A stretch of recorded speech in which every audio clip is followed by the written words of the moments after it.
and then I scratched it, and it didn't get better. Oh, How about that cigar? how about that cigar? We were live. Oh man, It's all right. Don't pay no attention to what he was nobody talking heard about. that. Guys, welcome to How About That Cigar Live, episode 94. Episode 94. It's insane. 94 episodes. Thank you so much for joining us live in the Drew Estate Cigar Studios. If you are watching us live on Facebook or YouTube right now, take just a minute, share us out to your favorite Facebook cigar groups. And as always tonight, tell us what you're smoking and drinking along with us in the comments. Leave comments and questions along the way during the show tonight. If you're listening on the audio podcast, thank you so much. Because you have a lot of choices for podcasts when you're driving down the road or working out, whatever it is you do while you listen to audio podcasts. Thanks so much for making us a part of that. And let's talk about the Drew Estate Bauhaus, the new Liga Privada Bauhaus. Let me grab that picture here. The basic tenet of Bauhaus architecture is that every object must have a purpose in the design. The new Liga Privada Bauhaus Short Robusto pays extra attention to leaf placement within the cigar, intentionally designed to take our European aficionados through a newly curated experience. Bauhaus is a 114 millimeter by 50 Short Robusto that is wrapped in a rich, earthy Connecticut broadleaf capa. It includes bold Brazilian binder and is completed using filler tobaccos from Honduras and Nicaragua. The Liga Privada Unico Series Bauhaus is packaged in an elegant gold embossed 12-count box. For more info, please visit drewestate.com. I like a bold Brazilian. Do you like a bold Brazilian? I do. I tried a bold Brazilian once, but I spent a few days in the hospital. Did you? It's all good. I mean, it happens. What are you gonna do? What do you do? Live and learn. Fool me once. But $20 is $20. 20. So he's not wrong. So thanks again, guys, for being with us. We are so excited for tonight. It's a really, really exciting show that we will get to with our special guest in just a minute. First, I'm sad. I don't want to talk about it, but we'll talk about it briefly. As Garrett can see on the show notes here, I didn't really write much for our opening, small talk. I just put Packers. So my team lost. What are you going to do? And I try to be here and support them. And, like Matt said during the game, they never called us to come in and play. Yeah. I was actually expecting a call. I was, I know Matt LaFleur has me on speed dial, the coach of the Packers. I figured I was going to get a call any minute that the team helicopter was going to come pick me up and have me come in for a couple plays, but I was here, but no, I don't know. It didn't happen. It was really cold there. Maybe there was bad reception. Yeah, it had to be bad reception. It was a rough game. I mean, there were a few shining moments there was hope for the Packers for the majority of the game. And that was, I think, the frustrating part, so don't give me hope. Don't give me hope. Don't be a Vikings. But as much as I am sad that my team lost, I'm still a football fan, and I'm excited for the Super Bowl coming up. This is going to be a great Super Bowl. Tom Brady and Patrick Mahomes, they're a great story. I think it's going to be a great game. I hope it's going to be a great game. And the Packers, hopefully Aaron Rodgers stays around. We'll see. I don't know. I think mostly the talk of him leaving is overblown. I do too. But we'll see. We'll see how it goes. And I just want to give a quick little birthday shout out to little Scotty Hultman, aka Turtle, aka Turtle. No more AKAs. No more. I couldn't think of anything. Also known as the thing I just said. A second ago. Yep. No, it's so Turtle's having a birthday. Yeah, happy birthday, 5. Turtle's he's 5 turning years old. 5. Yeah, our friend Scott Holtman, it's his little boy. So congrats and happy birthday, little man. And listen to your dad. That's all I can say. Yeah, unfortunately, Dad's taking care of a work emergency right now. But well, it's all good. It's all good. So let's dive in.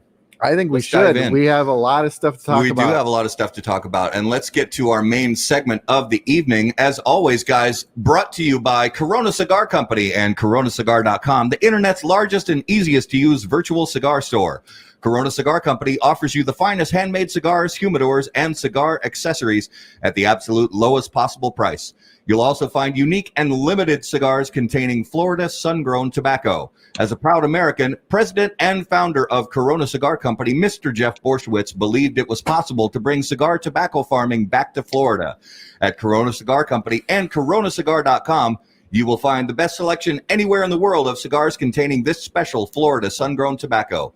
If you live in Florida or are just visiting, be sure to visit any of the great Corona Cigar locations in downtown Orlando, Sand Lake, Lake Mary, and also the Davidoff of Geneva Lounge in Tampa. For more info on all of that, please visit coronacigar.com and floridasungrown.com. So this is an exciting show this evening, ladies and gentlemen. A brand new company, a brand new start for Nat Sherman Cigar Brands. Please welcome to the show, back for his second appearance on How About That Cigar Live, from Ferio Tego. Please welcome Michael Herklots. Michael, how's it going, brother? What's up, fellas? What's up? That sounds good when you say that. What's from Ferio Tego? Yeah. Very strong. Tango Fuego. Very nice. Well, and so it begins. We are less than 60 seconds in, and the balls are being broken. That's how we do. That's how we do. That's how we do. So thanks, brother, for being on the show again. You were back on episode number 59, all the way back in, I think it was May 19th of 2020.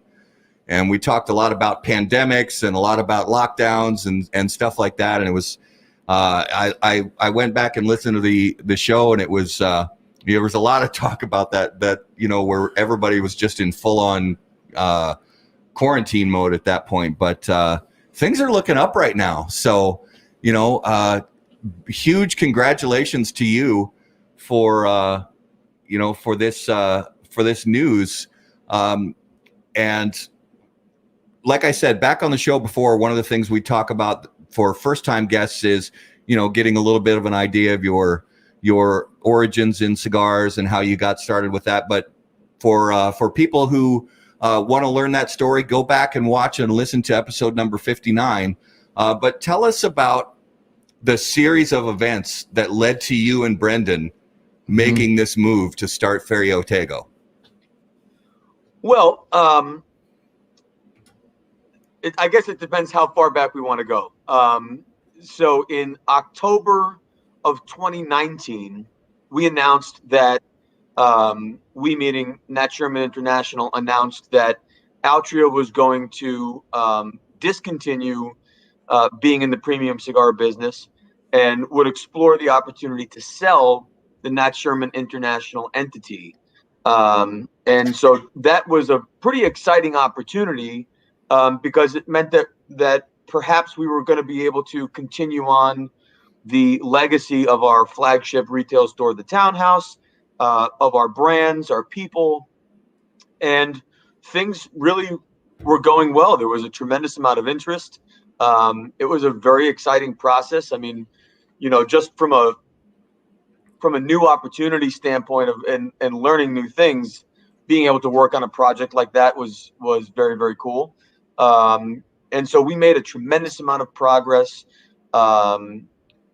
Picked up right after the new year in January of last year, and we're really moving pretty quickly, as it is certainly no surprise, and we touched on our last interview. Come, I guess, March, the principal deal really just kind of fell apart. The preferred buyer kind of pumped brakes. No surprise, obviously, in a pandemic, and no one's ever gone through one before, at least in the last 100 years. People had to triage their own business. They had to make sure that they could keep their people employed and figure out how to do their own business. So as a result of that, obviously, the Nat Sherman acquisition got put on hold for that buyer. But we didn't stop there. And I think if I recall back to our conversation in May, we had gone back and were back engaged with other buyers to see how we could put together this package again to successfully transact. We spoke in May. It looks pretty good in May again, but as time went on, as the pandemic went on, those sort of ebbs and waves, it really just became incredibly complicated. And again, not surprisingly, I certainly don't have any grudges. It just wasn't the opportunity for a buyer to buy a business. And so we made the really difficult decision in July to not start over again once the last deal basically fell apart. And so we announced in July that we were not able to transact or find a buyer that met our criteria for a successful transaction. And so we basically began, a dignified wind down, if you will, of our operations. We sold all of our inventory. I wouldn't say that we liquidated, but we certainly provided really good deals, both in the store and on the wholesale level. So lots of folks were able to stock up on products, whether for their stores or for their own collections. And I mentioned it in a conversation the other day. Growing the business the last 9 years was not an easy thing to do, but man, winding down a business was way harder than I thought it would be. So we spent really July, August, September, and October winding down the business. And then the first 15 days of November, I was on really just kind of buttoning things up and making sure that there were no loose ends, so we could turn everything back over to Altria. And then right around that time, personally, I was just really struggling with the idea that 9 years of my hard work, 90 years of a legacy of the premium cigar brands for Nat Sherman International, I was just struggling with the idea that they really were just going away when there was nothing wrong. We didn't do anything wrong. The products were great. People enjoyed smoking them. Stores enjoyed selling them. That it was just circumstances beyond our control that landed us in this place. And that was it was becoming a very hard pill to swallow.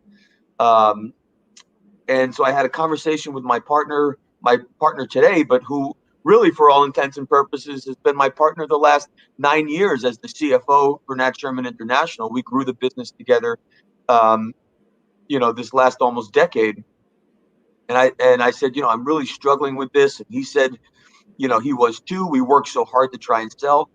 And so we just kind of agreed, like, let's just take a shot and ask if they would even entertain potentially selling the brands. And knowing that that was not part of what they were looking to do. The idea was to transact the entity, not just sell the brands. Mm-hmm. That probably would have been easier to do, frankly. But we asked, and I have to tell you, it was a resounding yes. Of course, it wasn't charity. We had to do our diligence and put together a appropriate offer and a plan. But I'm so grateful that they were absolutely not only willing to entertain the idea, but frankly, as enthusiastic as we were that these brands could live on. And then fast forward. So Ferio Tego is a name that's meaningful to me. It's the motto on my family crest. Yeah. So you have the Herklots family coat of arms, which sounds like we're very fancy when we're not particularly fancy. But the motto Ferio Tego exists on our coat of arms, which you certainly can't see here, but that's my family crest there in the ring, and it says it on the bottom. So I had registered that years ago just to kind of protect it in case I wanted to do something with it. And so I was planning on just kind of slow rolling my own business and getting entrepreneurial and starting from scratch. But as this opportunity became more and more realistic, I kind of walked Brendan through what my initial plan A was. And then we talked through how maybe we could kind of do it all. And for better or worse, that's what we're doing, baby. So here's the Ferio Tego. Yeah, Dude, cheers. Absolutely. Cheers. And Michael, can you let us know what you're smoking and drinking tonight? Yes. I'm smoking the Timeless Prestige Especiale, which, as much as I try and be creative, I have a couple other things over here, but this cigar is a comfort cigar for me. Yeah. The size, the flavor, the blend. So it was not my intention to smoke this. Actually, I picked out something else, and I literally just lit the wrong cigar, but I'm thrilled I did. So there we go.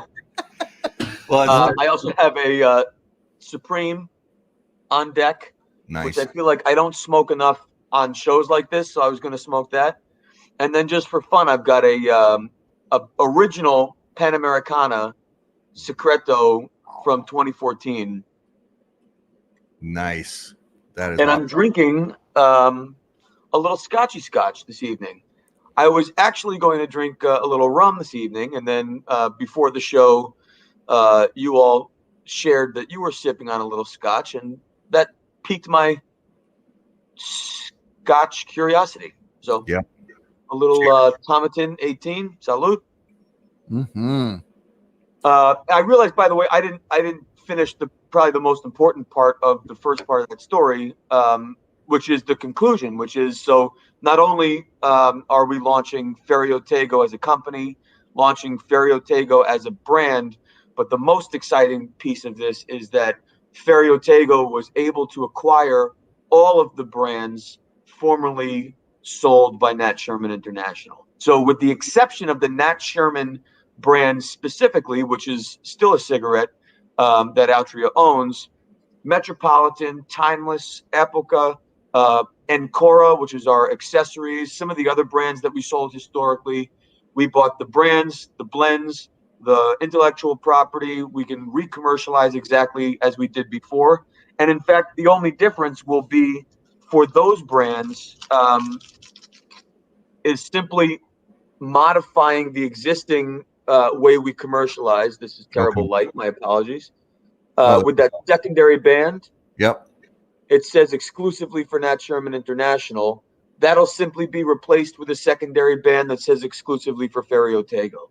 But the blends, the manufacturers, all of that remains intact. Even our Metropolitan, our host, for example, and Metropolitan Connecticut, those have been around since 1994, 1995. And, I had the good fortune to work on those in my last 9 years, maintaining those blends, making sure that they haven't changed in not just my 9 years, but in the decades prior. So just based on our sales alone, I know how consistent we have been in preserving and maintaining those experiences, which gives me all the confidence in the world that we're still going to be able to do it. Oh yeah. Well, and it's great that you didn't have to cherry pick, that all the facings came with the deal, because cherry picking, it can be tough, because it's like, I really like that one, or this one is a good seller, or it's just better to have the family of facings all together. I'm very excited. We're going to make small modifications, only ones that make sense, whether it's box quantity configurations or maybe tweaking a size or a format, because we are starting at zero. We did not acquire inventory. We sold all the inventory. So it's a very cool opportunity to really be able to hard pause, scrutinize every SKU, every offering, and just make sure that we are restoring the right thing, the right way, at the right time. Yeah. And can you tell me what this looks like for the factory workers, the farmers, all of those that were involved leading up to this? And, are those relationships all still in play? And, what does that look like? I'm really glad you asked me that. It's a point I try and make, and I tend to forget. Leading up through the transaction process, not our transaction in acquiring, but the transaction trying to sell Nat Sherman International. One of the things that was the most important, not only to me personally and to Brendan, but also the larger Altria group, was really trying to do the best thing for our people. We wanted to be able to land people and land these brands with a great new owner that would continue the stewardship of our legacy. And part of that was, of course, trying to keep in place as many of the people and the relationships as possible. And that's not just our relationships with our customers and not just our relationships with our employees, but also the manufacturing partners we've had for all these years. The relationship to Nat Sherman dates back to the 1990s with both the Quesada family and the factory in Honduras that was formerly owned by the Eiroa family, now owned by Davidoff. So you look at the history of the mutually beneficial dependency of the Nat Sherman International products and their manufacturers. It goes back decades. So, the longest running, of course, the Quesada relationship, then with Davidoff, who acquired Camacho 2008, maybe something like that. Yeah. And then our relationship with Plasencia, which was one that I began right after I joined, 2011. Those are really, really important relationships, not just for consistency and continuity of product, but for their well-being, for their employees. They depend on our volumes as much as we depend on our volumes. Yeah. So the idea that that the company was going to go away was not just disappointing for us. It was very disappointing for them. And so this has really allowed things to kind of come full circle. And for our employees, they got soft landings. I shared that on the show last time. Altria was incredibly generous to make sure. I think the way I said it at the time was if somebody wasn't placed as part of a transaction, that there would be soft landings for them. In this case, no one was placed because there was no transaction, which means everybody was the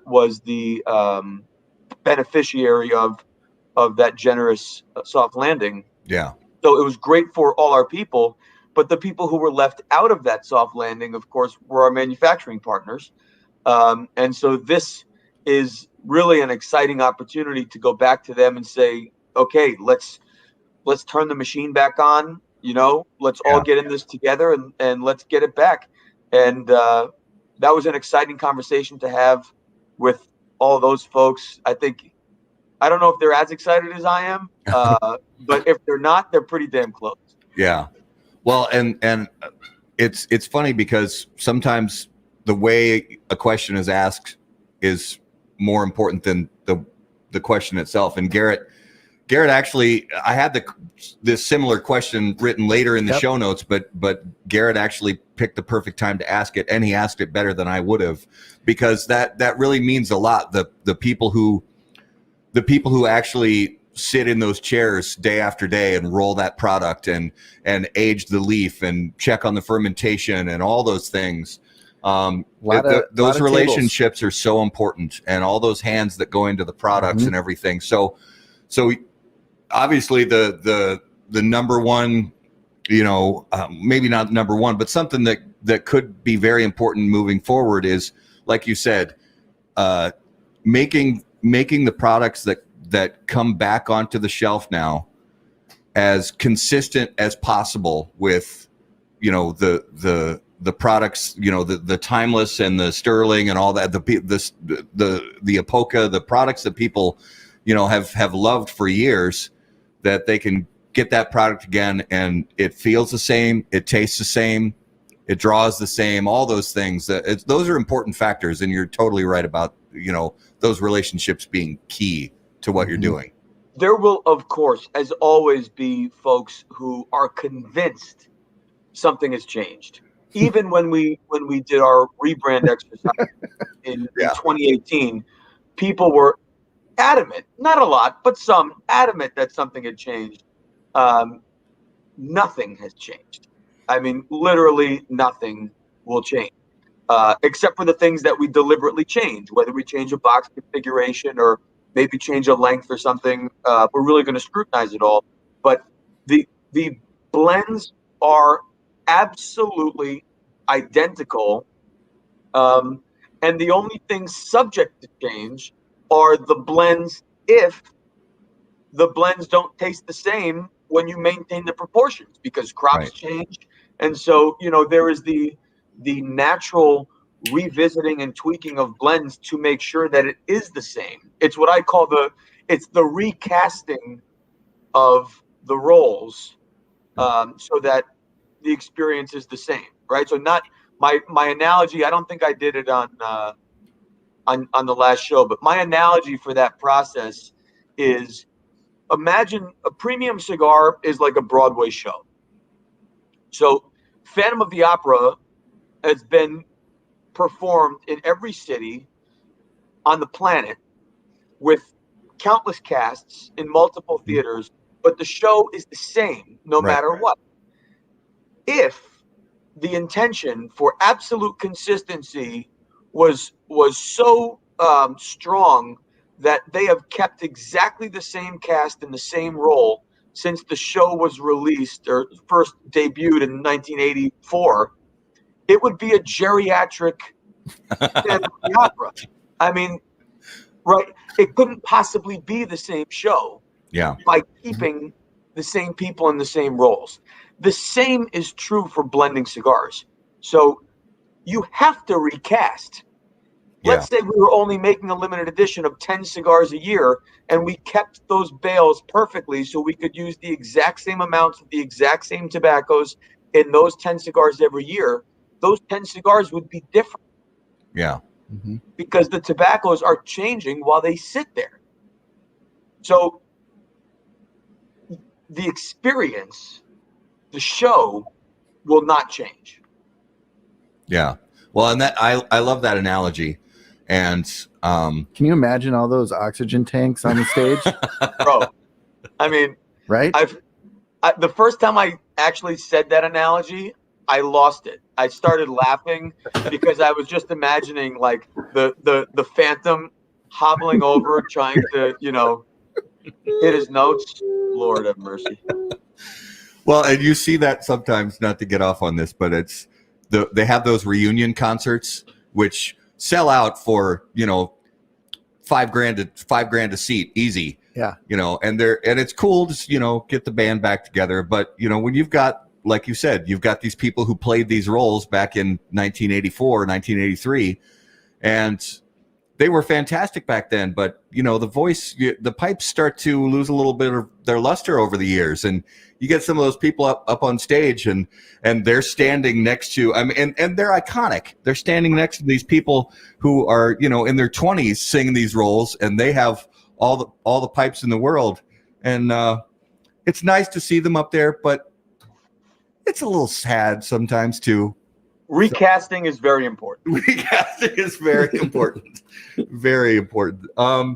So you talked a little bit about it. It sounds like from a transactional standpoint, just the acquisition of the brands and all those things, just from a pure business standpoint, that, it sounds like Altria were extremely amenable and a great group of people to work with just to get the deal done. So you could actually start putting in the work and building the brand. Is that the case? Supportive, gracious. I don't know what else to say. I mean, I understand people can have preconceived ideas of what an enterprise of that size is like. I know I shared on the last show, having spent 3 years inside, my experiences did not mirror some of the opinions of others that probably didn't spend time inside. Yeah. And even, all the way out, it was just when you think about the fact that they gave the time to try and sell, they didn't have to do that. Right.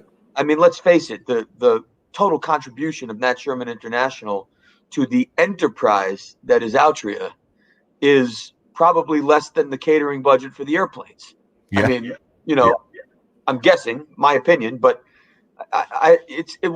of course it was not a meaningful contribution to that level. So closing it and just making the decision to close it and wind it down would have been a very easy one. Instead, agreeing to try and sell it in order to deliver it someplace where the legacy could live on, I think speaks volumes to their respect for our legacy, their respect for all of our hard work, and their desire to see it continue. And as if trying to sell the company wasn't evidence enough, the fact that then they were agreeable to this proposition, I think says a lot. So they incredibly gracious. The day of the announcement, I mean, it really was not particularly public until it was public across the board. I think I got more texts, or probably as many texts, from Altria coworkers as I got from premium cigar industry people. Just absolute, like, rah diehard enthusiasm. Like, this is unbelievably cool. Yeah, that's pretty great. That is. And I want to throw in a little plug here too for what Garrett and I are smoking. I was telling Michael before I pulled some old boxes out of my humidor. So this Schrader came out in, I want to say 2014 or 2015, and just this beautiful cigar in little 6-count boxes. And I'm glad I bought a lot when I did, because it's been one of my favorites ever since it came out. And this 15 or 16. 15. Okay. So this is just one of the examples of that people need to get out there. If you have not spent any time smoking the Nat Sherman cigars, whether it's the Timeless or whether it's Epoca or Metropolitan, I mean, these are cigars that are made at some of the finest cigar factories in the world by some of the most skilled rollers working today, and they have been for years, and I have no doubt that they will continue to be. I'm excited for you guys, honestly. I think it's a great thing you're doing. I can't wait to see what happens. One of our viewers actually had a question about when can we expect product to hit the shelves and retailers and availability, things like that. So we're sort of parallel pathing a lot of different things. And this is one of those sort of very unique situations. I mean, we've got a startup. So Ferio Tego, for all intents and purposes, is a startup. It's a new brand, new ideas, new brand identity, entering the market for the first time. And yet, under the Ferio Tego umbrella, we will prop up these brands that have now upwards of a 25-year legacy. So we're trying to do a lot of different things at the same time. The plan is today, which is obviously subject to change, the plan is to try and deliver Ferio Tego first by end of spring, and then have Metropolitan and Timeless and their sub brands ready to go for summer PCA timeline. Yeah. Obviously, there are a lot of moving parts. We have to reprint all our bands. We have to remake all our boxes. If you know anything about manufacturing premium cigars, as most of our viewers do, when we say handmade, it's all handmade. So the boxes have to be assembled by hand. Not 1,000 boxes, but we have to restore, prop up from scratch, a legacy business volume in boxes made by hand. So there's just a tremendous amount of work that has to be done, reprinting all the labels, reprinting all the filetes that go on the dress boxes, reprinting every band, reprinting secondary bands, plus looking at samples of those printed materials that each sample takes 4 weeks, and then nothing can be printed in less than 12 weeks and have it delivered.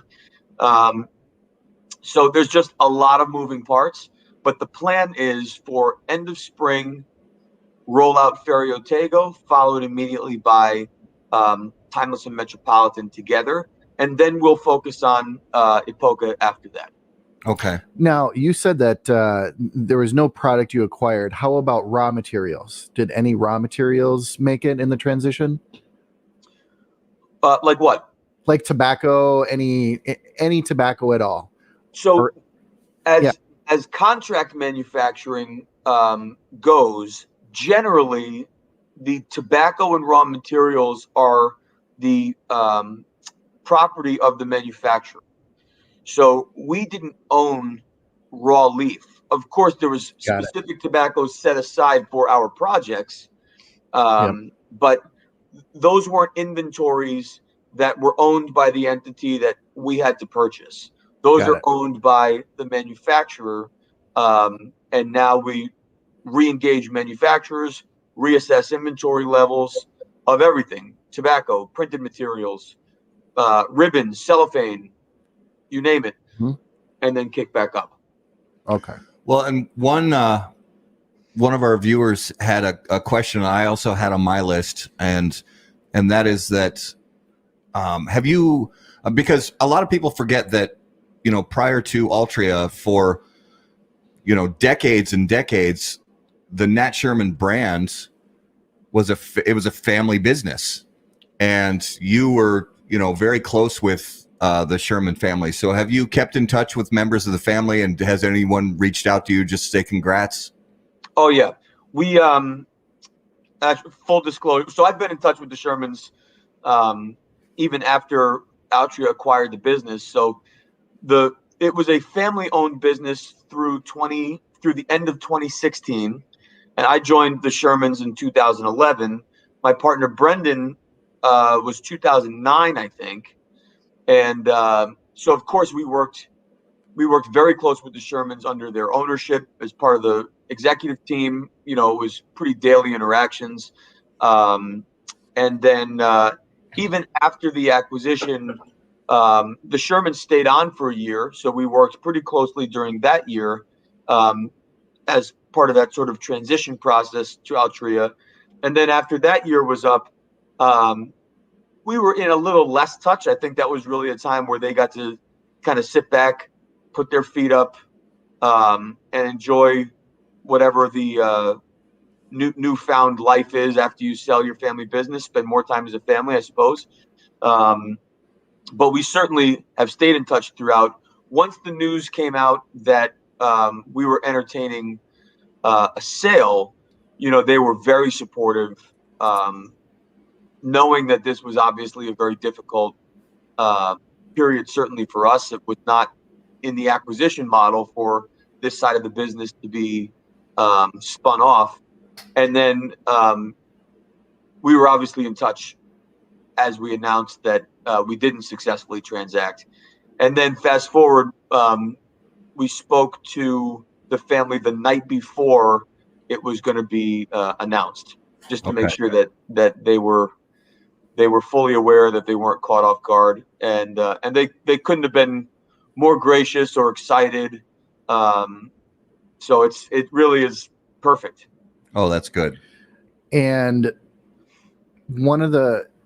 my biggest question is the townhouse.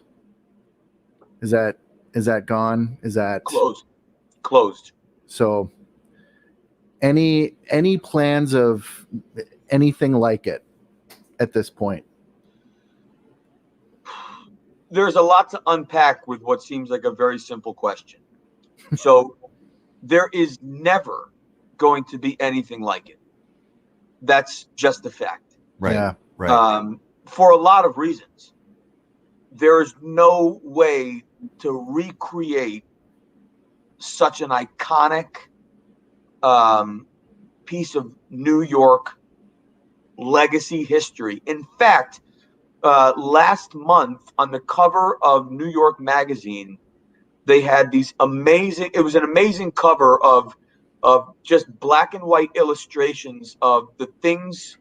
I think the headline was "The Things We'll Miss Most About New York," insinuating that New York is forever changed.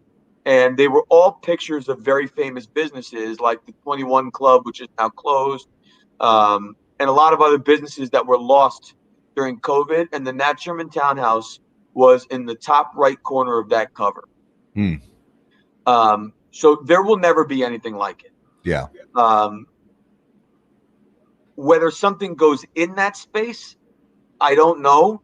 What I do know is the way that the law is written today, there is absolutely no provision that would permit even another tobacco business to open in that same address. The way the mayor has and city council created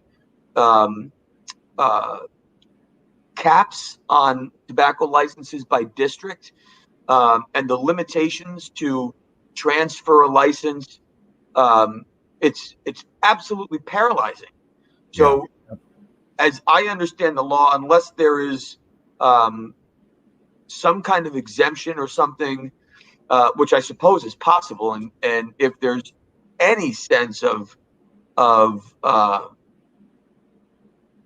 human decency, you would hope that if somebody went to the city council and said, we want to put a like business in the same address, and the landlord agrees and this person agrees, could we just reopen? You would hope that they would be reasonable. I have no reason to think they would be reasonable, but I guess you never know. So the townhouse is closed. That certainly was not part of our transaction.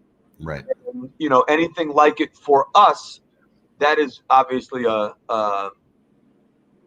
consideration for way, way, way down the road.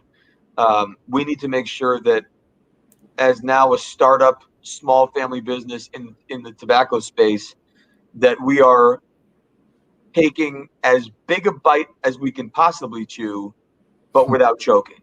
Yeah. And, this transaction, pretty big bite. So Brendan and I are simultaneously chewing as carefully as we possibly can on this particular sandwich, and we're going to work on that before we get another plate. I appreciate the sandwich, the proper pronunciation. So I want to dive a little bit into the first cigar, or is it first cigar that's going to be released, or is it cigars, the Ferio Tego cigar? So that now we're getting a little into the weeds of the to be discussed. I had to ask. No, and I'm happy to go in because I was on let me think, was it Saturday? I was talking with Boston Jimmy, and he asked the question, and I answered it the best I could with the info I have. And every day things change. We made a little more progress today, so I feel a little bit better about sharing a little more. But I don't want to get over my skis. So the best way I can describe it now is Ferio Tego will be made up more of styles than blends. Okay. And the way I described it on Saturday is, if there's an underlying theme, it's going to be body and mouthfeel. I love the way full-bodied smoke hits my palate. And you can successfully have a very mild, elegant cigar with a very rich and full body. I think the Schrader that you're smoking right now is an example of that. Certainly Sterling is an example of that in our Timeless blend, Timeless brand rather. But also when you look to some of our fuller lines, our 2020 TAA, that was a very full body, but on the opposite spectrum of flavor. So Sterling, for example, is quite what I call light white flavors: wood, nut, cream, those types of flavors. Whereas if you look at Pen Americana, or you look at the 2020 TAA or the Epica Limited 2019, those are dark flavors: Yeah. earth, spice, leather, cocoa, coffee. Yeah. But both had full bodies, round, full bodies. The intention of Ferio Tego will be to deliver on two different expressions, two different styles of full body. Okay. One playing in the lighter, whiter flavor range, and one playing in the darker, richer flavor range. Okay. Okay. So to start with, there will only be one size in each style. And, we're not calling them limited editions, certainly. But really, in order to achieve what we are going to achieve, it's going to take a much more thoughtful production style. And so they will be limited in production, not limited edition. Yeah. So we'll make as many as we can possibly make. We're also going to age statement every production. So each cigar will have the year that it was made. I like that. I like that a lot. I wish more people would do that. I think But I'm glad they don't. Yeah. No, that's a good I'm really glad they don't. So can you divulge who your production partner is for the Ferio Tego cigars? Longer term, obviously the plan is to really start engaging with manufacturers outside of our repertoire. Obviously, we want to keep our key partners busy, but I've absolutely no doubt that we're going to do that. But that said, our first expression of these two styles are going to be with Quesada and Plasencia. Okay. They've been with us since the beginning. They know how we operate. They know what's important to us. They know what we accept and expect from a quality perspective. And frankly, they are really excited about this next chapter. And I think, based on our conversations, based on the blend development exercises that we've done, the early productions that we've done, I think they really share the vision of Ferio Tego. That's good. And they are, I mean, I can't speak too much to Quesada from a factory standpoint, but Plasencia, I was fortunate enough to be there and see the facility and the people, and it's incredible. It's absolutely incredible. No disrespect to any other factories, because I've been lucky enough to be at a lot of great factories, but that's something about Plasencia was there was something special about that place. So I think they're great people. What the Plasencias have is what the Quesadas have, and it's what Ferio Tego has, which is real heart, real passion. It's not, of course, the product is so important, but there's real intentionality in the ecosystem of the product. Yeah. They both families, they have profound respect and gratitude for everyone that makes it possible on both sides. So they can turn around and face the factory and look at production, look at supervisors, look at sorting and stripping and fermentation and aging and picking, packing, shipping, banding, the farmers. That ecosystem goes so far to the seed and even before the seed, and then turn around and be equally grateful and appreciative to the other side of the ecosystem, to customs, to importers, shipping, retailers, wholesalers, distributors, consumers, bloggers, media,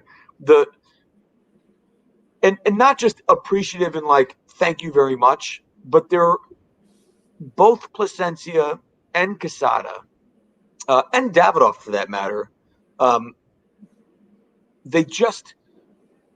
Their level of appreciation and understanding of the entirety of the process, for me, is a very important part of not only why we started working with them whenever we did, but also why we continued working with them for as long as we have.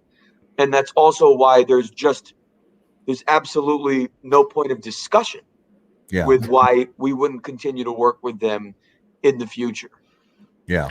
So when the when the Kremlin and the CIA approached you for this conspiracy, what was your initial reaction?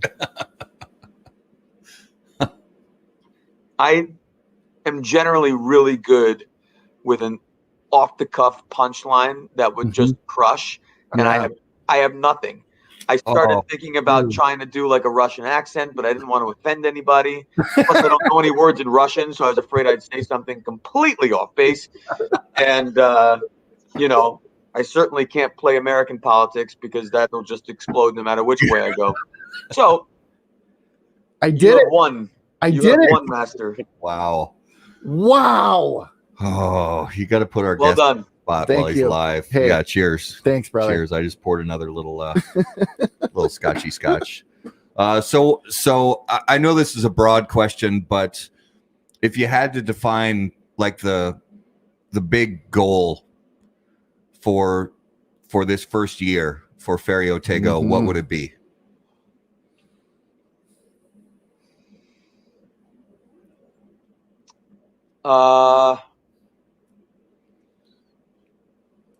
We don't have outlandish visions of reality. I mean, again, we're talking about a startup and at the same time a prop up of this legacy portfolio. And inevitably, this is not going to go perfect. And there's no expectations for it to go perfect. My goal is to sell the first releases of Ferio Tego successfully. Yeah. My goal is to re-engage both at the consumer level and at the retailer and manufacturer level, and begin to restore these legacy brands back into market. Yeah. But honestly, I think I have total confidence that that's going to happen. I just want some normalcy for the industry. Yeah. And then I just want to find my place in it. I've had a very unique career. I've been, pretty engaged in the industry for over 20 years.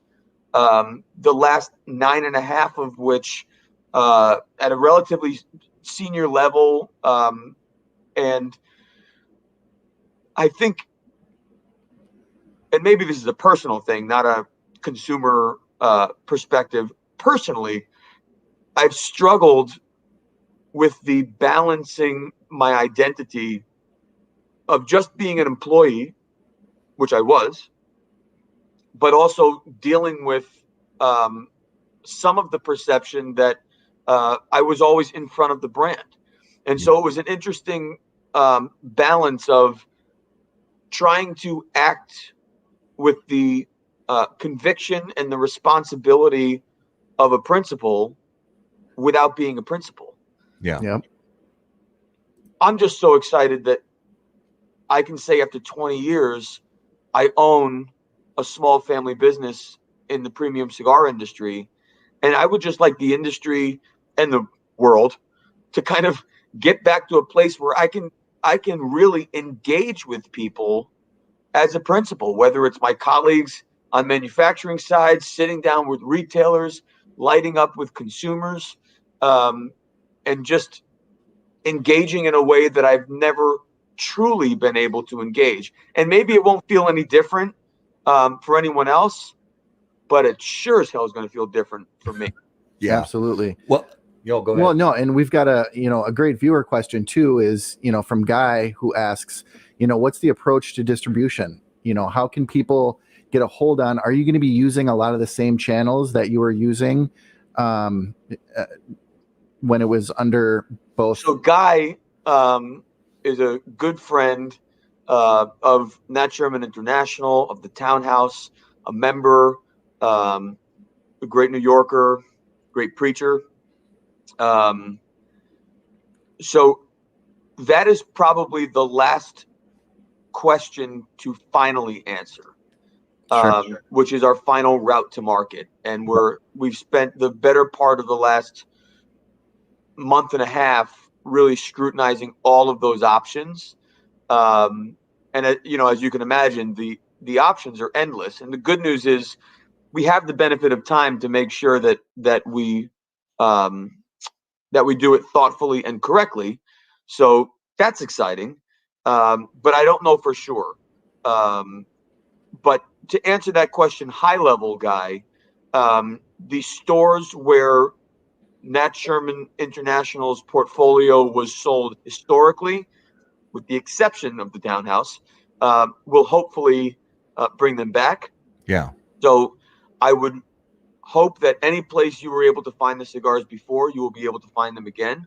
I also hope that for retailers that didn't think the portfolio was a fit in their store for whatever reason, whether they didn't resonate with it, whether they didn't resonate with our ownership. It's no secret that there were some strong feelings against doing business with us because we were affiliated with cigarettes even early on, or even after the acquisition.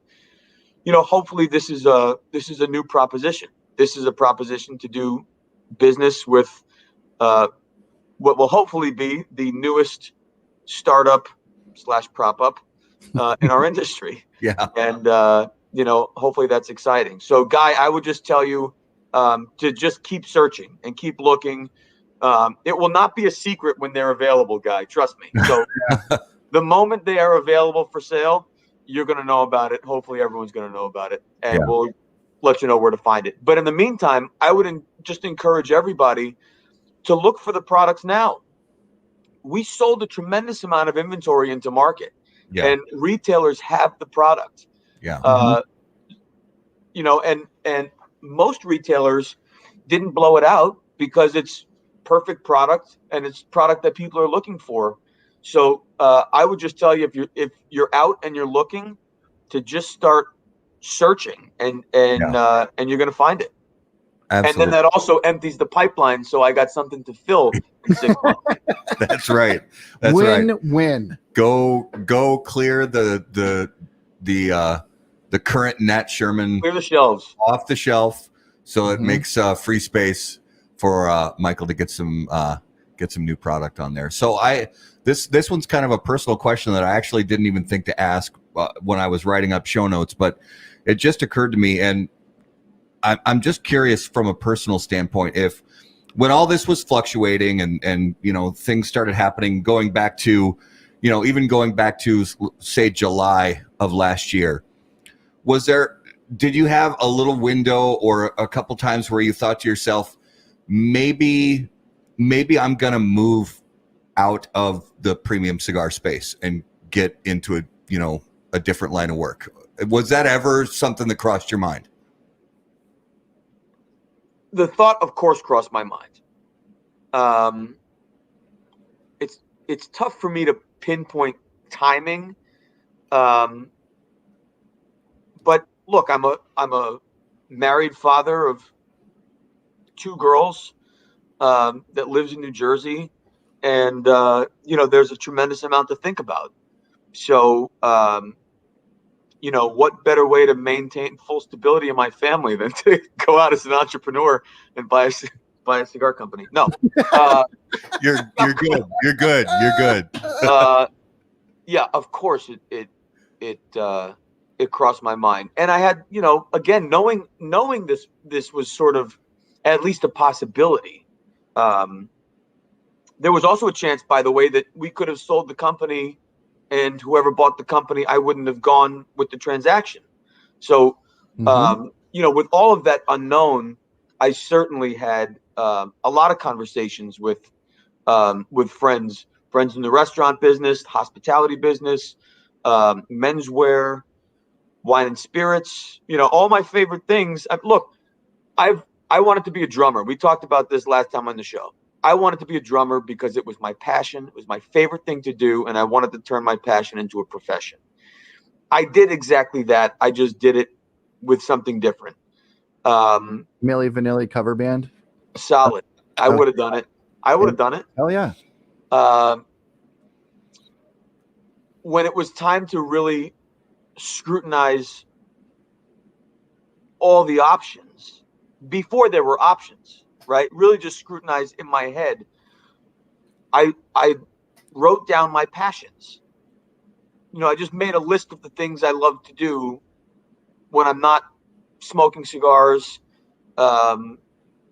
playing music, dressing up. And as it turns out, there's nothing I love to do more than enjoy cigars. Literally, I have no interests. I don't play sports. I don't play cards. I have no hobbies. My entire life is my family and the premium cigar industry. And I can't remember if I said it on your show or a different show, but with the exception of my parents, my twin sister, my blood relatives, with the exception of my friends pre-18 who I've remained in touch with, there isn't a thing valuable in my life that I can't connect back to the premium cigar business. That includes my wife. I met her while I was working in the premium cigar business, about to do a cigar event. I mean, everything I have, I can connect back. Yeah. And so that was one of those like kind of resounding, eye-opening realizations. Yeah. The other thing, and I don't think I have shared this part, but I'm happy to. When I look back over my career, I feel really fortunate that even though I was connected specifically to brands or companies for most of it, Davidoff for 9 years, Nat Sherman for 9 years, I was still, I think, maybe not more industry than brand, but I've always tried to be an advocate for industry. Mm-hmm. The reality is the ability to be an industry advocate was challenging. It was challenging with the Sherman family, having nothing to do with their support for the industry, but only because of some of the adjacent risk as a cigarette brand. And I don't think a lot of people really understand just how difficult the attachment to cigarettes can be when you're trying to tell what can sometimes seem like competing messages. Right. But there is true, genuine risk, and so that really limited my ability to advocate in a more public way. Yeah. And if in addition, obviously, to growing this brand and growing our company and growing all of the sort of Ferio Tego halo, I really hope to give back to my industry and help prop up the folks who have really left it all on the field advocating for the industry. Jeff Borshwitz, Rocky, Robbie Levin, Carlito, these are, and it goes on and on and on. All the CRA principal members, the PCA supporters, brick and mortar retailers who have gone to their local offices, signed petitions, all of that grassroots work. We did as much as we could do, maybe even a little more that certainly couldn't be seen, but at least we made the effort to do it. But going back to your question, how could I turn my back on an industry that has carried me for 20 years? It's it's just not the right thing to do. Yeah. So I feel like I have the most to give this industry, and that's what I'm counting on. And so that was the decision before the decision to launch Ferio Tego, or the decision to acquire the former Nat Sherman International marks. Yeah. But once that decision was made, it made the rest a hell of a lot easier. Yeah. Well, and I forget who our guest was. The show that happened right after the news launched, but I remember them saying, "Can you imagine being Michael Herklots' phone right now?" Yeah. That it had to have been going nuts, because you are so well loved and so well respected in this industry. It was Eric from Cigar Dojo. Oh yeah. Yeah. Oh man. Yeah. So, obviously you have built a reputation that is very commendable and respectable in the industry. Well, and I want to go one further than that. And this is really true. And this is something I learned from a mentor forever ago. And that is, when you look at any type of business, any classification of business, you find people who are ambassadors within that business. And premium cigars is one of those industries. And premium cigars it's not just the business and the industry of it, but it's also a very particular type of culture that surrounds it. And when you look at an ambassador within that culture, the good ones are ones who are ambassadors for their brand. The great ones are ones who are ambassadors for the whole culture in addition to their brand. And just real talk. You are one of those people. You are one of those people you're an ambassador for the whole culture of premium cigars, beyond just your own brand, because of what you just said. Yep. Because it's something that's in you, that you came to this sort of realization that, what else am I going to do? This is who I am. So, and that's why I just believe there's full success for you in the future with this. 100%. Now I want to ask real quick about, let's say hypothetically, we've got some trade shows happening this year. What do you envision your involvement being in any of the trade shows that may or may not happen this year? The fullest extent we can afford, which is it's going to be tough. We had a 3x5, so that's a 30 by 50 foot booth. Maybe might have been 50 by 40. It was our biggest booth ever last year. Towers and banners, 15 people. This year, I got me and Brendan. So I have absolutely no idea what trade show looks like. What I can tell you is, every single trade event that we are invited to or eligible to participate in, that will allow us to get face to face with our retailers, our trade partners, we're going to do, as long as we can afford to do it. And if we can't afford to be there, then maybe we can be virtual. But what this is a two-man operation. We don't have phantom investors. We don't have some hedge fund that has come in, flaxed around. You didn't get a call from Jeff Bezos? Although I was going to say, it's funny enough, I was talking to a buddy of mine who is like one of these really like serial entrepreneurs that I'm just so impressed with people like that, and they're like, "Are you still raising money?" And I was like, "Raising money? No, we just spent the money." What do you mean raising money? And he's like, "You what?" Yeah. There is So no money. apparently we might have failed the first step of entrepreneurialism. But I will tell you, hopefully that and I hope I'm not sharing too much, but for me it's a point of pride. And I know it is for Brendan too. Like, we are all in. Yeah. This is our skin in the game. This is not this is not Shark Tank. This isn't there's no Ponzi here. Right. Yep.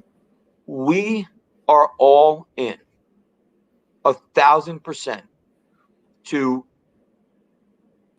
build a new legacy under Ferio Tego that will make my family proud, that'll make Brendan's family proud, that'll make our industry proud, that'll make our manufacturing partners proud.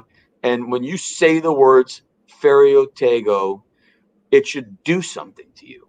Yeah. You should relate in a meaningful, emotional way, because I believe this is going to be the greatest comeback success story.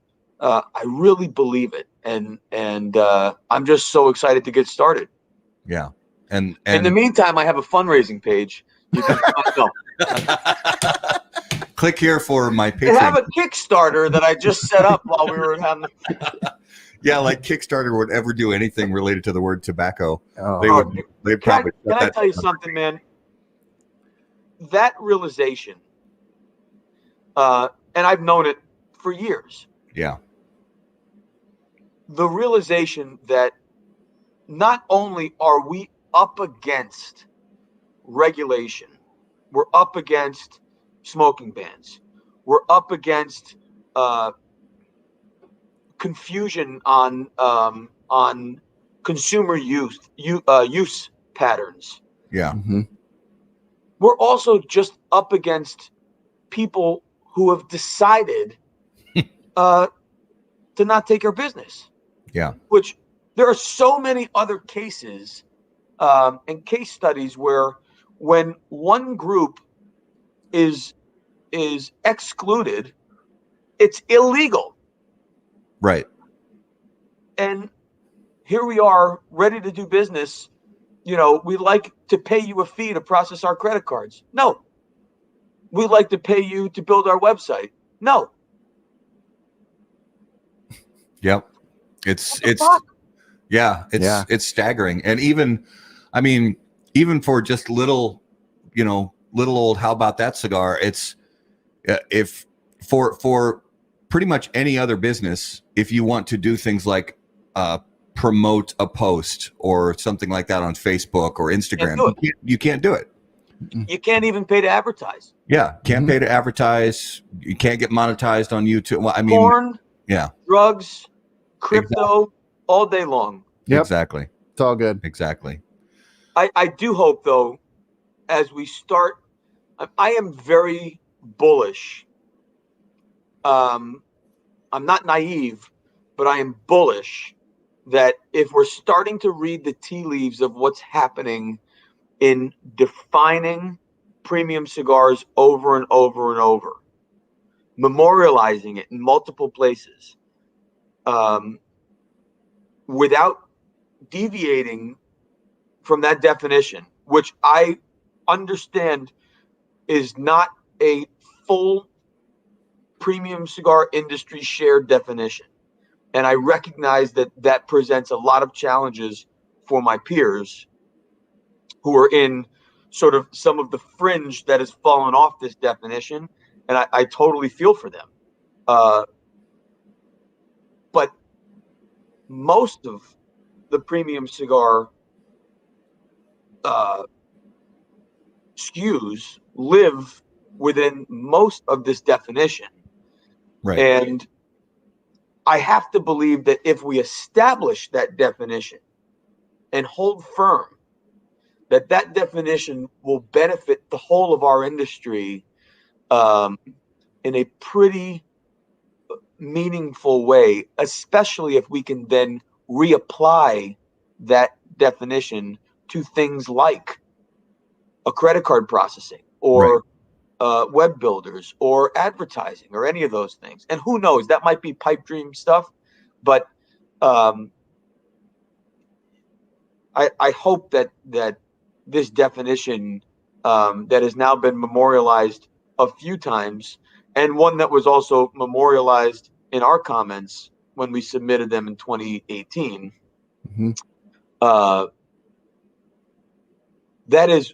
it's good for the many of our industry, and I recognize that it does present challenges for a few.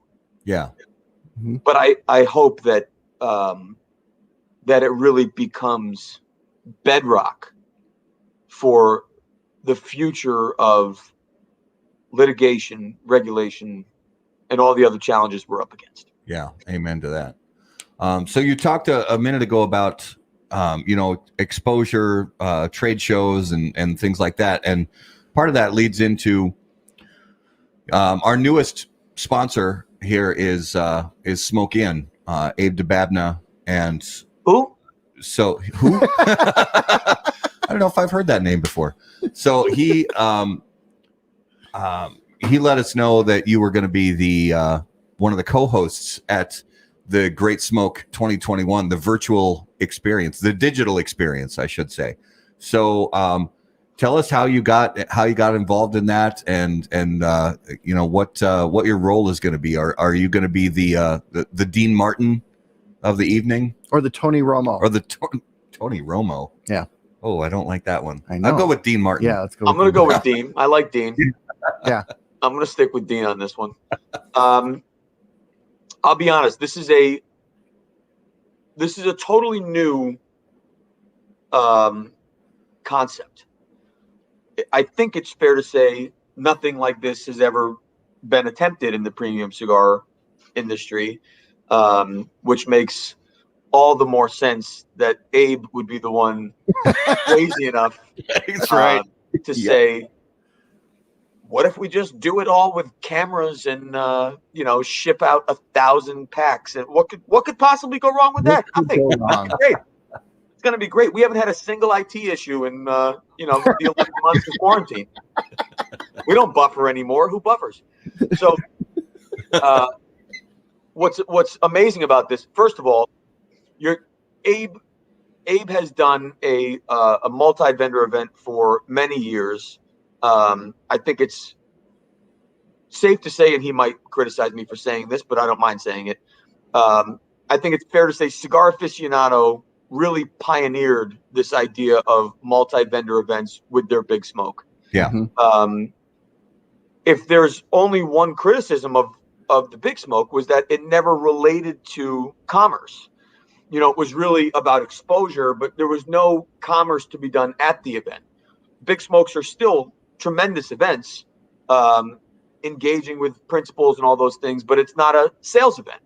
And Abe, very early on, saw an opportunity to be inspired by Big Smoke to make great smoke and tweak it in a way that it made it retailer to consumer, as opposed to magazine or manufacturer purely for social.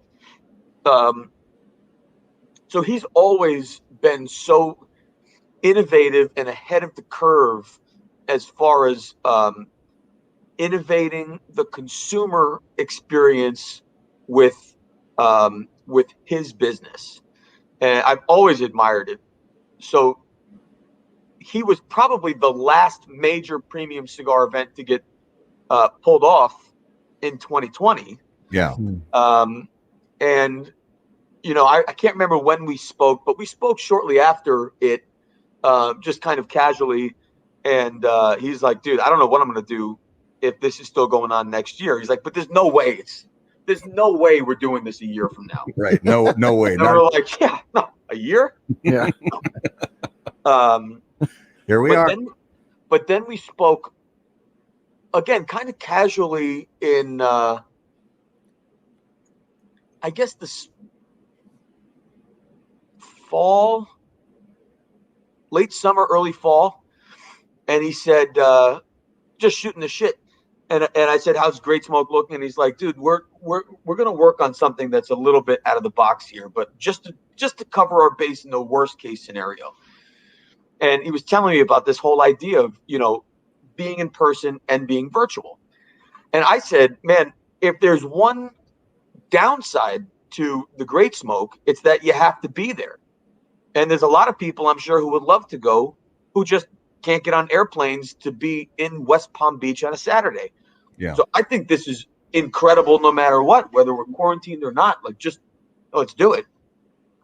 And so he ran down that rabbit hole full force. And much to his credit, we are still in a quarantine to a large degree. And so he's ready to rock and roll. So this is an 8-hour event, not unlike any other Great Smoke, except how do you manage the expectations of 1,000 people on an 8-hour event when they just click and pop in at that moment? What's happening at that moment? And that's really what we're finalizing right now, is to get a really meaningful run of show that has scheduled segments of things that people can kind of tune in and tune out and hop back in. And 8 hours at a social event like the Great Smoke, you're on, but you're not on, right, for 8 hours.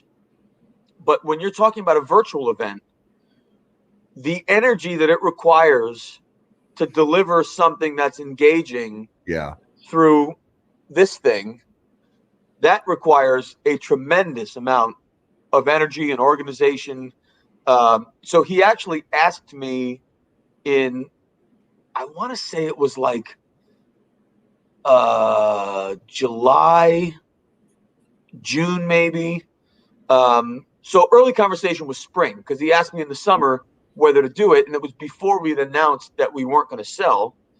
And so I was like, bro, I'm in. Like, you want me to co-host? I'll co-host. I don't even know what that means. But yes, 1,000%. No problem. I'm in. I said, the only problem is I might not have a company. Right. And he's like, oh, I don't give a shit about that. Right. Yeah. I was like, well, thanks, Abe. Appreciate that. And I said, no, that's not what I mean. But like, so what? If you can be there as a company and represent your company, be there as your company. If not, then just be there and let's do it. And so I said 1,000%, let's do it. I was also thinking we would be in a much different place with this pandemic than we are today. Right. So if the conversation I just had before I came out here for this show is any indication, I will be the guy in the wetsuit with the helmet on and a snorkel. But I am going to be there. I am totally going to be there. So that it's a good segue. It is a great segue, actually, into this week's Numero de los Muertos. And guys, as always, Numero de los Muertos is brought to us by Smoke Inn. Take just a minute, if you would. Pay attention to the screen, and if you're listening on the audio podcast, give this a listen. On February 20th, 2021, we will be taking on the endeavor of putting on an 8-hour virtual event, one like you've never seen before. For your ticket price of approximately $169 delivered to your door, you will get the TGS Party in a Box. This box will be filled with everything you'll need for our virtual event, including opportunities to purchase cigars at epic deals, epic packages, and some very special exclusive cigars being made from us by some of the most epic manufacturers in the industry. Carlito Fuente, Pete Johnson, Steve Saka, Aganor Salif, Perdomo Cigars, just to name a few. There's a very limited supply. Head over to thegreatsmoke.com, purchase your ticket, and get your party in the box. We'll see you soon. Peace. So, as always, guys, like we said, Numero de los Muertos is brought to us by Smoke Inn Cigars. So, Garrett, what do you have for us this week? Well, it's a fun one. So I went back and I watched the show the last time we had Michael on the show back in May, and it was dark. Was it? It was really dark. It was really dark. I don't remember. Yeah, it was like The show? the segment Numero de los Muertos, the specific. Oh, okay. Yeah, it was pretty dark. So Oh, fun. Well, this is not dark, and I'm guessing that this is actually probably going to be a quick one. I'm Okay. taking notes. All right, here we go. I want to get this one right. So this is a 10-year span between 2007 and 2017. An average. now hold on, I got to interrupt you. There's viewers already putting guesses in the comments. That's no fair. Hey, No guesses yet. We haven't even we don't even have a number yet. shark. We got to slow your roll and wait for the number and a couple clues. Come on. All right. 10-year average, 2007 to 2017. 37 people a year die from this in New York. 37 people. Can we just guess right off the bat? Yeah, Oh, just yeah. go. Infections from a rat bite. That's a good one. That is a good one. No. I love it, though. New York, 2007 to 2017. An average 37 a year. 37 a year died from this in New York. Mhm. New York City, City? New York State, New York County, It is the entire state. the entire state. But- New York State. I'm going to guess that at least 90% of these are in the city. Well, because New York City's pretty big. I mean, there's Right. at least like 1 million people there, right? Does it have to do with food? It does not have to do with food. Not food related. Okay. One Vehicles? more silly guess, Quentin. Quentin, I don't. You're not allowed to guess anymore. If we're talking New York City and you say jellyfish stings and alligator attacks, you're not allowed to make any more guesses. It is not carbon monoxide. It is not bicycles. Is it subway It accidents? is not. It is not subway. Is it mechanical? John Lovell with the win. Is that it? It is. Is it elevator? Oh, hit by a cat. I would have thought it was more than that. I would have too. I So- can't believe it's not more I than. ruled that out right away. I mean, I can remember a week I saw 4 guys clipped in a cab. So around around 8,000 people go to the ER in a cab-related accident of some kind, but it on average between 2007 and 2017, 37 people a year die. As high Wow. as 60 some years. That's I guess I was never actually there to check the pulse. Right. that's good. Yeah. I like that one. And the reason that last time back on episode 59, the reason that was so dark, I think, is because it took it forever to come up with the answer. And it was something about theater. Val Bradshaw actually had the answer, and it was something about theater accidents, people dying on Oh, stage yeah, or yeah. something like that. Oh yeah, that's right. And it because basically, I seriously, I swear to God, it took us 20 minutes just to come up with an answer for that one. I think, we got dark in the process. Congratulations, John. Yeah, well done, John. As always, we got some regular viewers that are pretty quick with the answers. So well done. Now, Chad, I think Chad needs to get back on Chad his was game. getting in on the answers before the number was even put out there. So Come on, Chad. Chad and Quentin, you got to slow your roll a little bit. I'm gonna be watching you next time. Jellyfish. And that was this week's. I was actually thinking that could have been pretty good. I mean, like 37. I would have gone for that in New York. Just some coastal. Totally. 37. I would think 37 a month. Honestly, getting hit by a cab. I was Although- surprised it was that Although one. getting killed, 37. Yeah, That's getting injured, I bet the number's in the thousands. right, and that's why 8,000 a year Oh, is it 8,000 a year that go get to the injured? ER. Yeah, Oh, wow. Yeah, that sounds that number makes sense. But only 37 died. That's a pretty good survival rate. It That's is not bad. It is. Not Yeah. bad. Just don't. If there's any vehicle anywhere in the world that you don't want to step out in front of thinking they'll stop, it's a New York cab driver. Don't. In fairness, though, they can never really go fast enough to have it be a mortal wound. Yeah, that's true. So maybe that's part of it.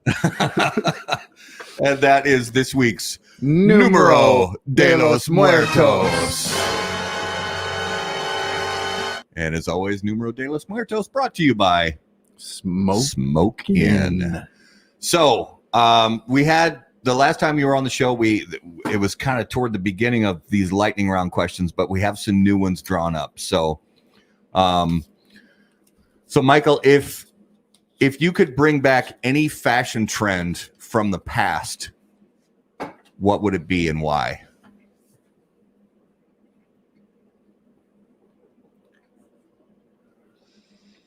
Well, that's a good one. I think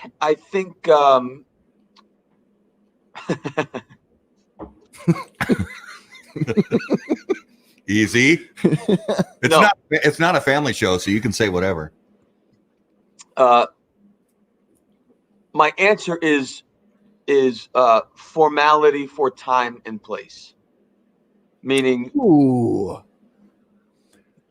identifying occasions deserving of a little more.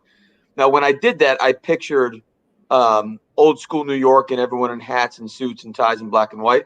So then my humorous answer was going to be black and white, but then I wasn't sure if that was going to translate well to just bring back everybody being in black and white. And so I didn't say that one. Yeah. So, but it was inspired by this idea that, and it doesn't have to be suits and ties and hats, walking like this. Of course, that was just a film, but it's really, especially now in the depths of quarantining, I have really gone out of my way the last probably 2 months to dress up deliberately, not to the extent that I used to go to the townhouse every day, but just to wear a shirt with a collar on it, is a leap these days. Yeah. Yeah. And I don't know about you guys and how you dress normally going to work or socially or when you're going out, but I spent 20 years of my life, probably 80% of it, in a collared shirt, usually with a tie and a jacket, and it feels good. Now, I was in an environment where it was also contextually appropriate. So, but just the idea that an occasion could warrant dressing up or should warrant, instead of someone, it always being met with, do I have to get dressed up? Can I just wear jeans and a blazer? What if I put a blazer on with my jeans? Like, isn't that good enough? Like the idea that going out, being seen is an opportunity to, show yourself off a little, like make yourself feel good. I just, I think back to those times and at least what has been reported about those times. And what's amazing is those were not affluent times. Right. Yeah. And they weren't doing it to look like they had money either. Like, they weren't putting on a show. Let's pretend we're not broke in a depression and, let's go out and dress up. But it just had to do with when you're leaving your home, when you're going into a store, when you're going to church, when you're going to a movie, that's something to celebrate. Yeah. And, certainly now post-pandemic, and I think it's interesting that period historically was post-pandemic. Interesting. Yeah. I think there's going to be a lot of excuse to go out on the town, to get dolled up, to put on your best, like take advantage of it. Yeah. Yep. It's out of respect for the occasion. Yeah. And the people you're with, and the Yeah. people who will see you, and the people who are serving you. And it's just about, you're taking simple moments and simple things and you're elevating them. Yeah. Mhm. So this question I have to put on the screen. Does Herklots own a pair of gray sweatpants? Asking for Protocol Cigars Juan Cancel. 1,000%. I had them on right before I came down. I almost kept them on and just put the top on. There you go. But I literally have a pair of gray sweatpants. There you go. It is the only pair of sweatpants I own, but they do happen to be gray. Love it. All right. Who was your childhood or teenage celebrity crush? Ooh. In all honesty, I don't think I had one. Not in that typical sense of like I had a poster of like Farrah Fawcett or anything like that. Mhm. The one that just immediately jumped out to me though, as one of the first women I remember identifying as hot, was the scene in Christmas Vacation when Chevy Chase goes over to the lingerie counter. Yes. And then Russ walks over. He's like, "Can't see the line, can you, Russ?" Right. That whole scene. She was pretty hot. So maybe that was like the first. I don't know. I never thought about it, but I've never been one of those like celebrity inspired stalkers. Well, and I love your answer because this one goes out to our friend Bear Duplessis, who I love hates, Bear. He hates Chevy Chase. I mean, he absolutely loathes him. I don't like Bear. So somebody please tag Bear Duplessis right now so he can know. Let me tell you, man. When the opening scene of Fletch comes on and he's roller skating, I'm already done. Yes. Like I'm already in the full double over stomach cramp. I mean, forget it. And Dr. Rosen's scene, that scene is just, and I can recite the whole thing. And Same here. River. Dr. I Rosen. watched Christmas Vacation. So I watch Christmas Vacation probably 4 times a year, usually 2 around the holidays, and then like once or twice if I'm traveling or whatever. Yeah. And still, I can't get through, name it. The squirrel scene. Yeah. Even the opening with the Christmas card. And he's like, "Corporate card, sir." And he goes away and he's like, "Thank you. Yeah, very Merry Christmas. Kiss my ass, kiss your ass, kiss his ass." Happy Hanukkah. That was one of the early, like as a kid when I saw that was like one of the first asthma attack inducing movies. Why is the floor all wet, Todd? I don't know, Margot. We could do the whole thing. We could. Oh. Well, and Matt and I, quite often say it's all ball bearings these days. It's all ball bearings these days. Yeah. So,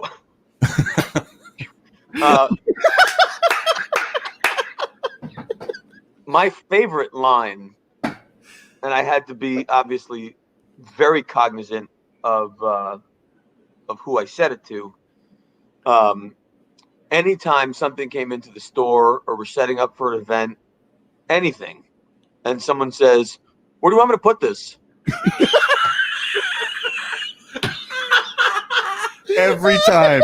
I can't even. That's my go. Can't even get through it. I don't even have to say it anymore.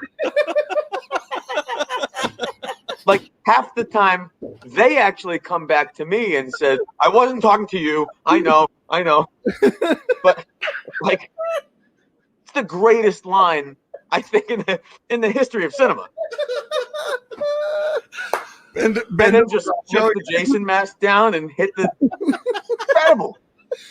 The application for that, Right. in any anything, even if I would do the Chevy Chase laugh if someone walked up to me in the store and was like, "Excuse me, where do you have Padrones?" And I'd be like, I mean, that's incredible. Can't breathe. Uh, It sure is nippy in here. What did I say? Nipple? and he's wiping his brow with underwear. Hotter than they are. Look, Rush, you can't see the line. Well, for anyone who doesn't like Chevy Chase or Christmas Vacation, I apologize for the last 7 minutes, but That was well worth it. That was worth it. Yeah. I think it was worth it. That was great. All right, so let's move into the notable smokable for the week. You might remember this last time. We each week we mention a cigar that we've smoked recently that caught our interest. It could be something that's been on the market forever, something that's new to the market that we just tried for the first time. So, Michael, is there anything you smoked recently that could be an old favorite or a new favorite that really kind of caught your eye? Yes.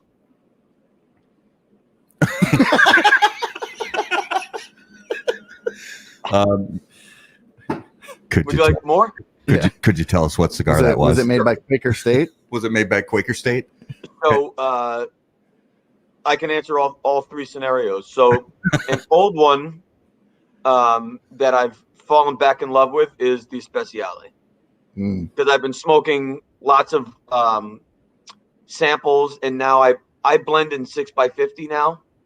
I used to blend in narrower formats, but using 6x50 is a much better sort of barometer on how it's going to go from, say, a 42 to a 60. So I've been smoking a lot of 6x50s and fallen out of the more elegant formats, and smoking these the last couple of shows that I've done. I just really, I just love it. So that's one that I've fallen back in love with. But a new one, my good buddy Hostos Fernandez, who is the nephew to Manolo Casada, and who I've known since he was probably, 16. And I was in my early 20s, maybe he was 18. He was still in school. He's just opened up his own cigar factory called Tabacalera La Isla. And, we've always been very close and shared stories as, major changes in his life, major changes in my life. Met a girl, get married, have kids, like all of these things. I've just been a couple years ahead. And, but now he's gone off and started his own factory, having worked in his family factory for years, having worked for cigar rings. Now has opened up the Tabacalera La Isla. And so he sent me some samples, and so I just started smoking through them over the last maybe 5 or 6 days, and they're very, very good. Nice. Very good. Oh, that's awesome. That's awesome. So I'm super excited for what he's doing. These are really just kind of his preliminary kind of showcase blends. Like, here are some options, the types of things I can do, and then you kind of get in the weeds with it. But if these sort of just broad, high-level prototypes are any indication of what he can do, he's going to be a real player. Oh, that's great. Very cool. Very cool. He was actually on Smoke Inn's Kiss My Ash show, KMA Radio, this past Saturday. Okay. So that's probably worth a view too. For sure. But man, Absolutely. it's damn good. Yeah. Nice. What was yours this week?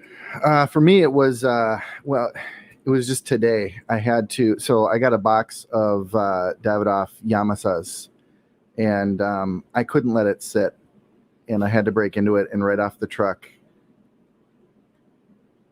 It's been a while since I've had one, and That's good stuff. And thank you, Garrett gave me one of those. I'm going to smoke that probably. I want to age it, but I'm not gonna. I'm going to smoke it tomorrow. And my notable smokable of the week is the Crux Limitada PB5 from 2020, right. which yeah, it's no spoilers, but the review is going to be posted soon on howaboutthatcigar.com, and spoiler alert, it's good. I haven't smoked a lot of Crux, but the ones I smoke always impress me. Yeah, Yeah. they've done a good job. I mean, they've got production at Placencia, so that right away is a good place to start. But good stuff from Crux, definitely. So for our viewers and listeners, give you guys an idea of some stuff we have coming up in the near future. On February 1st, we're going to talk to Matthew Hunt from FQ Cigars. And then, so this one we had to reschedule, and we're very grateful. So for those of you who aren't aware, Jose Blanco was hospitalized for a little while with COVID-19. And we had a show scheduled for the last Saturday in January. And obviously I knew that was going to be off the books. And he contacted me when he got home from the hospital, and he said he still wanted to do the show. I said, Jose, let's push it back a little bit. Let's give you a little more time to rest. But he's just one of the most phenomenal people I've ever known, and we're so excited to have a special Saturday broadcast with him to talk about his role with Arturo Fuente International sales director. And is that a new company? It's a new startup. Is it? Okay. New start, Yeah. Arturo Fuente. Yeah. But he's one of those people with a wealth of tobacco knowledge, and also just an incredible human being through and through. Legit rock star. So, and then we have more awesome stuff coming up beyond that too. So, stay tuned through. We're coming up on episode 100, which is just insane. So we're grateful to our viewers and listeners for that. Michael, give our viewers and listeners, where's the best place they can keep up with, because we know there's going to be announcements and things like that coming. So where's the best place where they can keep up on the info from Ferio Tego? Either on all my personal platforms. So at Michael Herklots, whether it's on Instagram, Facebook, or Twitter, at Michael Herklots. And then Ferio Tego is Instagram and Facebook, Ferio Tego, and Ferio Tego Cigars on Twitter. Okay, excellent. Well, Michael, I'm still recovering from laughing about the Chevy Chase conversation, and we had an absolute blast. From Garrett and I and all our viewers and listeners, we are so excited for you guys, and we wish you nothing but an absolute phenomenal 2021 beyond your wildest expectations. Yep. And we look forward to seeing what you guys bring to us. I really appreciate it. I appreciate what you guys do. It's funny. When you were gracious enough to ask me back on, I'm thinking to myself, I was just on, and then I looked up and it was like May, and then I had to use my fingers to count to where we are today, and I was like, wow, that went so fast, Yeah. But I was grateful when you had me on the first time, and I certainly appreciate you having me on this time. And hopefully, even despite the wheezing through the Chevy Chase scenes, you'll have me back again once Absolutely. We're in market. And hopefully, maybe we can do one of these live together, enjoying a cigar like gentlemen. And I'd love to do it. Yes. Fantastic. Yeah, absolutely. So thank you again, all our viewers and listeners. As always, you can find us on social media at HBT Cigar. If you have questions for Garrett or I, send us an email directly on the website, howaboutthatcigar.com. And until we see you guys next time, burn cigars, not bridges. Thanks, guys. Take care. Thank you.